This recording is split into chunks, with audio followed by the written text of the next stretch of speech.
Ainsi donc, Christ ayant souffert dans la chair, vous aussi, armez-vous de la même pensée. Car celui qui a souffert dans la chair en a fini avec le péché, afin de vivre non plus selon les convoitises des hommes, mais selon la volonté de Dieu, pendant le temps qu'il lui reste à vivre dans la chair. 1 Pierre 4, 1, 2. Ces deux versets nous disent que Dieu peut sauver notre pensée, de sorte qu'elle soit disposée à souffrir comme Christ. Avons-nous peur de souffrir? Certainement. Combien nous désirons passer chaque jour confortablement sans épreuve?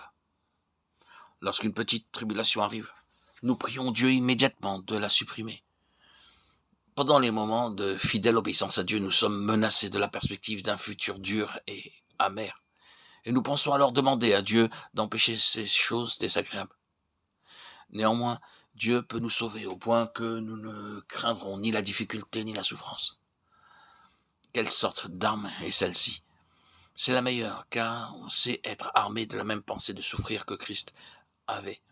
Chaque fois que vous obéissez à Dieu, on vous dira combien votre vie sera difficile et comment des hommes cruels vous traiteront. Mais en réponse, vous penserez à Christ, comment il souffrit dans la chair et que par conséquent vous aussi vous devez souffrir. C'est celui-ci le moyen pour vous d'être armé. Je viens pour souffrir. Souffrir n'est pas seulement mon devoir, c'est aussi mon service. Souffrir, c'est mon affaire et je l'embrasse très volontairement.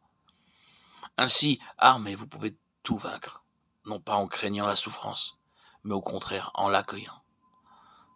Non pas vous retirant face à la souffrance, mais en lui permettant de vous trouver. Si vous avez des craintes à la pensée de souffrir et essayez d'y échapper, le salut que vous expérimentez n'est pas encore complet, car Dieu peut vous sauver en vous donnant la pensée de souffrir. Seulement ainsi vous pourrez vivre selon la volonté de Dieu pendant le temps qui vous reste à vivre dans la chair. Remercions et louons Dieu, cela est possible. Si quelqu'un croit être religieux sans tenir sa langue en bride, mais en trompant son cœur, la religion de cet homme est vaine. La religion pure et sans tache devant Dieu notre Père consiste à visiter les orphelins et les veuves dans leur affliction et à se préserver des souillures du monde. Jacques 1, 26, 27. Mais la langue, aucun homme ne peut la dompter. C'est un mal qu'on ne peut réprimer. Elle est pleine d'un venin mortel. Par elle, nous bénissons le Seigneur notre Père et par elle, nous maudissons les hommes faits à l'image de Dieu. De la même bouche sortent la bénédiction et la malédiction. Il ne faut pas, mes frères, qu'il en soit ainsi. Jacques 3, 8, 10. Ces deux passages nous révèlent qu'aucun homme ne peut dompter la langue. Cependant, Dieu peut sauver ce membre indomptable et le réfréner. J'ai rencontré une fois une personne qui disait, puisque Jacques a clairement affirmé qu'aucun homme ne peut dompter la langue, il est donc excusable pour un chrétien de ne pas la freiner. Ce que nous devons savoir, c'est que dans le même passage, Jacques déclare aussi d'une manière catégorique qu'il ne faut pas qu'il en soit ainsi. Moïse ne peut entrer en Canaan pour une seule raison, parce qu'il exprima légèrement des lèvres.